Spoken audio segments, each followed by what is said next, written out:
I thought it would be useful just as we come into the evening of Saturday to talk about the president of Georgia, Zouabichvili, and her stand against a law that has been passed in Parliament, which is a parallel to the Russian law, the foreign agent law that was passed by Putin, that was then used along with the anti-LGBTQ law to ramp up control of people who could not be bound,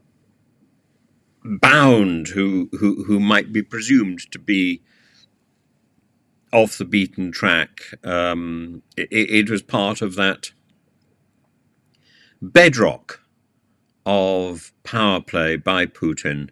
I remember it happening very vividly, and I know people who've fallen foul of the foreign agent law. I know people who've fallen foul of the anti-gay law in Russia, and I know how miserable both of these laws have made people.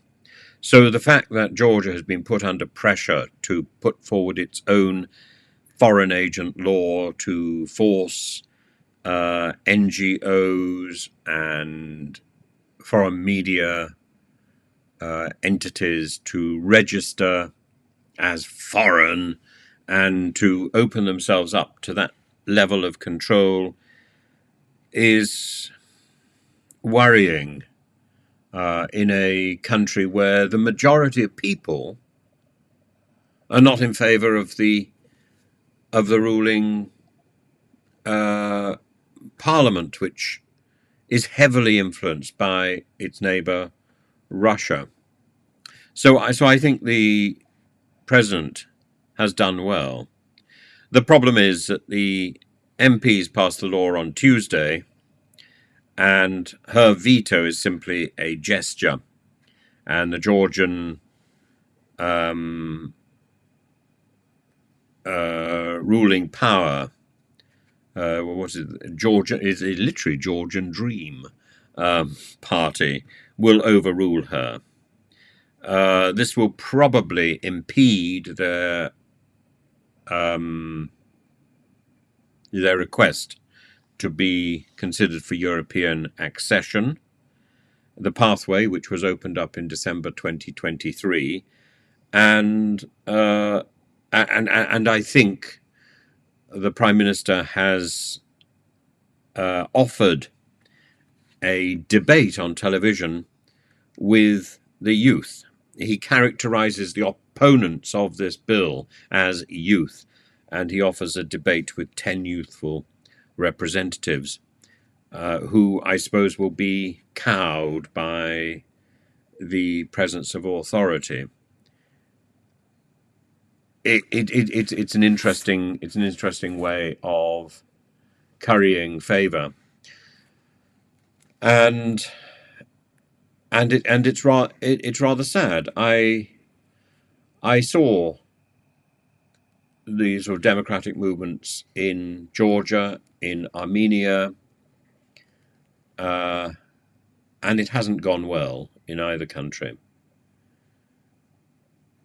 And meanwhile, Putin tries to give the impression that his attacks on Kharkiv are not intended to cause offense.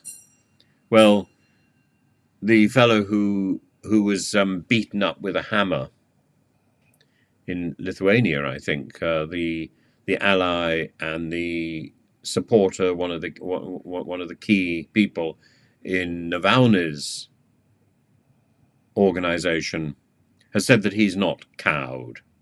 And I'm sure there are plenty of people in Georgia who are saying the same thing.